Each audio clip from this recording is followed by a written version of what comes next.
Very busy. You won? Oh, you are supposed to be a camera and go to Chamisa. Camera can go through. As you know, unless I go to Mississippi, each other go to manual. The cook got to drink so quick. I mean, the looks as screen. It's okay. And school block. I can walk to Shandaman. I can. What if I try to use a squad? Fast. And to use a squad. You have a life. No answer.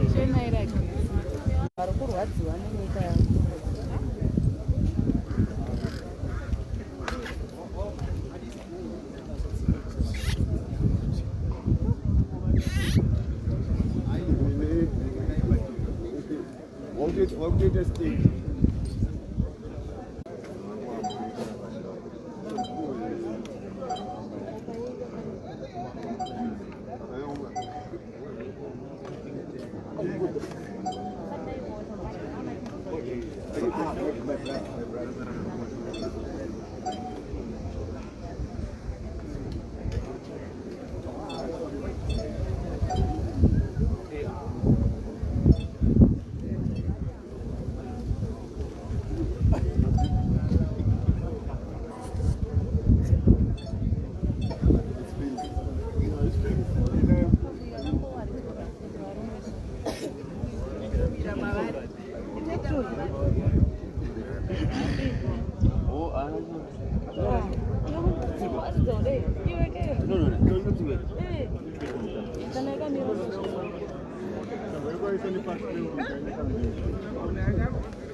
Why don't you take off?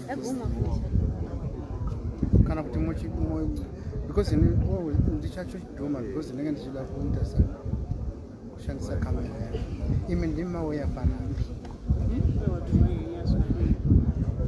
But in I'm advising you they might be saying because it's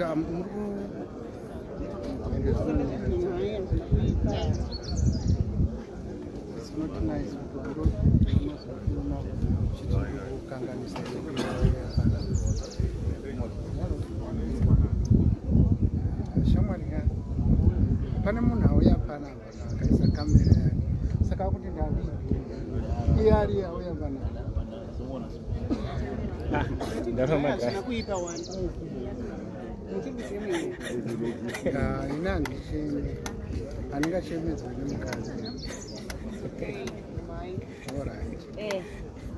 And that's kind of Pambera. Ginger. What do you?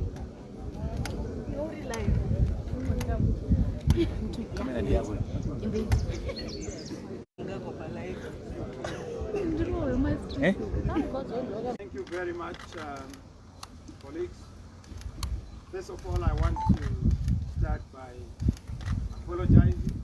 I hear that there was a problem with the venue.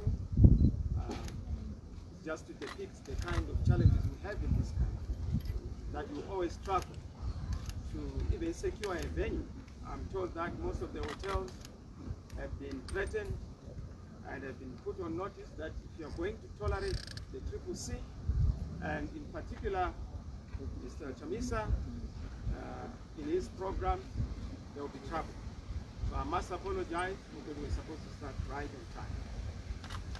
Colleagues, ladies and gentlemen, fellow citizens, I come to you on this wonderful afternoon to deliver my statement following the erroneous, criminal, illegal ZEC announcement of a false result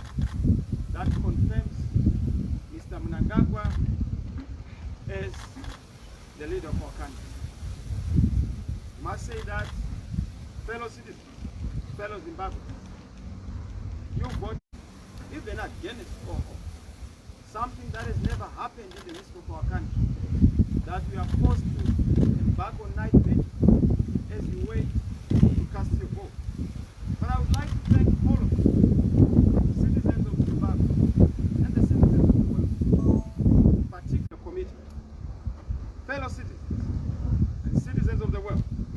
We stand here in the aftermath of a highly contested election, of an election that all observers from across the board, all observer missions without exception, they've rightly described as an election that is so damaged in reputation, and that is so fraudulent in characterization, that falls short beneath the requirements of the Zimbabwean Constitution, the electoral laws, and the guidelines of our regional, continental, and global bodies. However, despite all these obstacles and impediments, these abuses, this election also unleashed a wonderful moment, a surge in resilience and hope from you, the Zimbabwean people. Some of you waited outside the polling stations for dozens of hours, and often without food or water.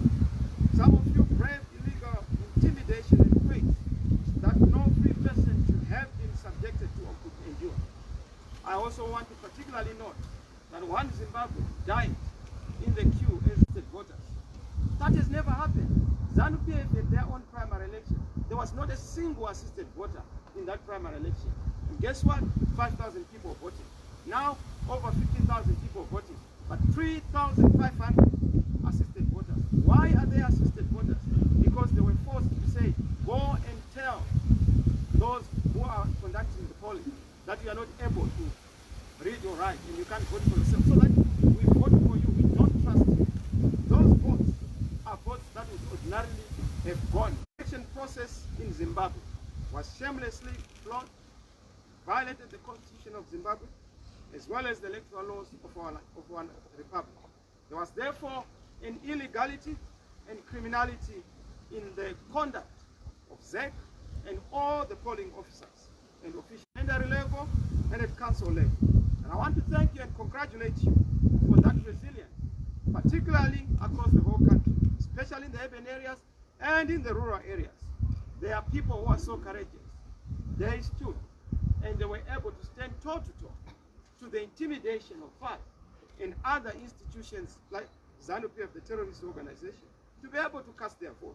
It was like a war zone.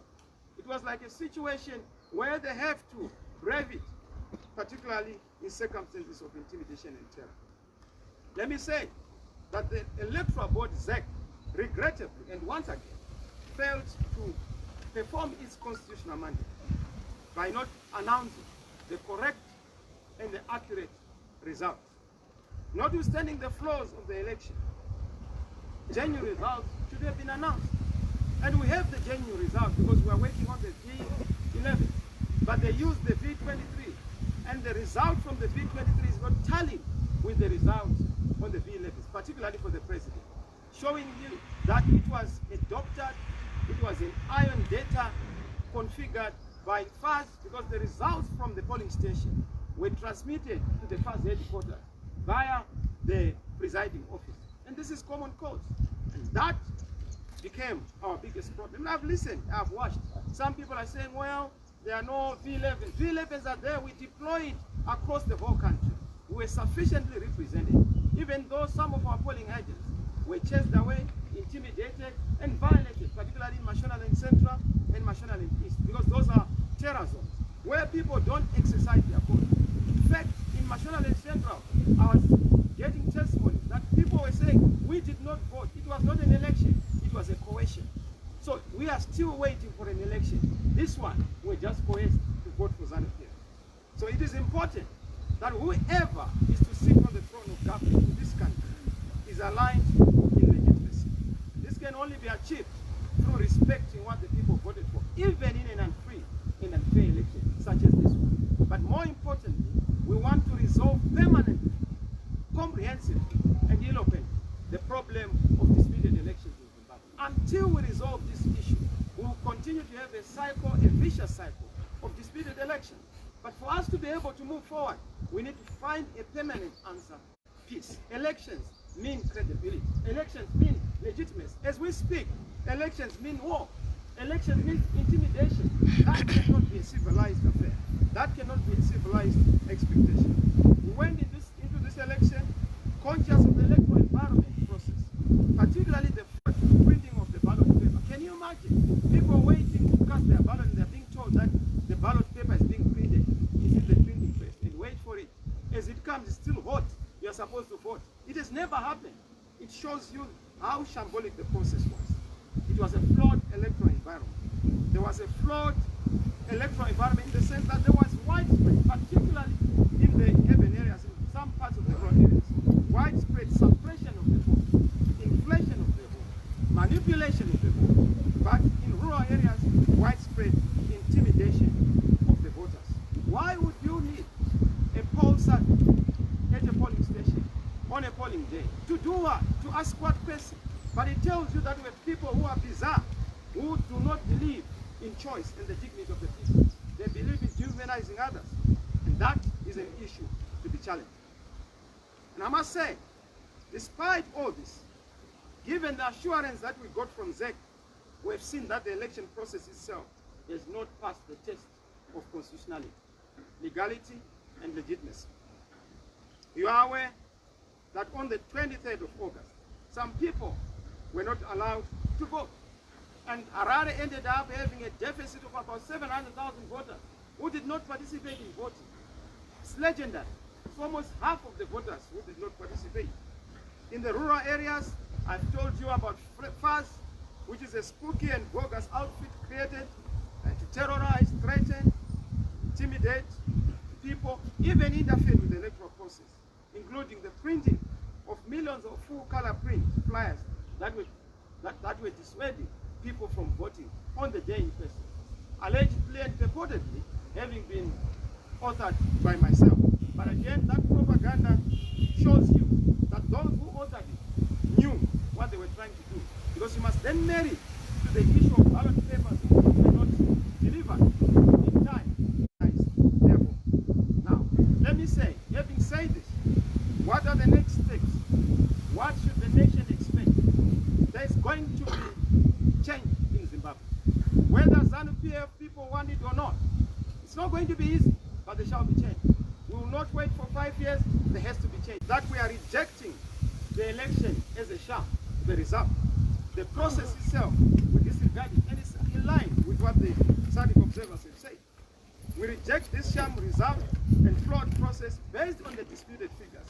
We have our V11s. I've asked our team to bring those V11s. I'm not so sure if they're here so that you would see them. We've brought V11s from across the whole country, and those V11s are going to be the basis of our assertion. We have won this election. We are in the lead. We are even surprised why Mr. Mnangagwa has been declared, the leader, because he's not. From the V11 we are ahead. But if you look at the V23, Mr. Mnangagwa mysteriously and miraculously then declares a 52%, which is not backed by facts. Even if you look at other candidates who have then given the votes, it's because it has been engineered elsewhere. It's iron data, doctored data, man-made data that is not reflecting the reality of what the people have said on the ground.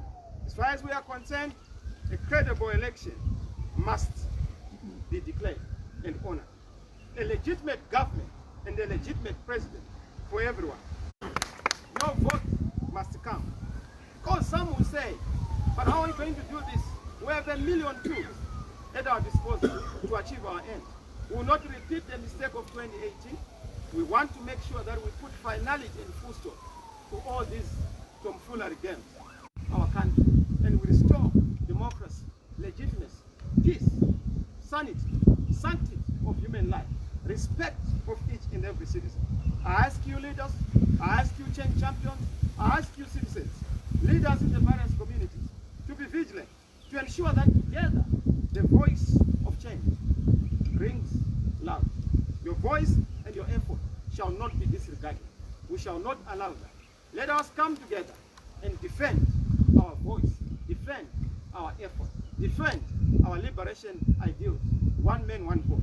It must happen, it will happen. I ask you, as I ask, to know that our God has remembered us. Africa, do not leave us, particularly our fellow brothers and sisters in the region and on the continent. We count on your solidarity as we seek to resolve this political crisis, the emerging electoral crisis. I know God has remembered us. Help us in this remembrance and this last month. God bless you. God bless Zimbabwe. I thank you.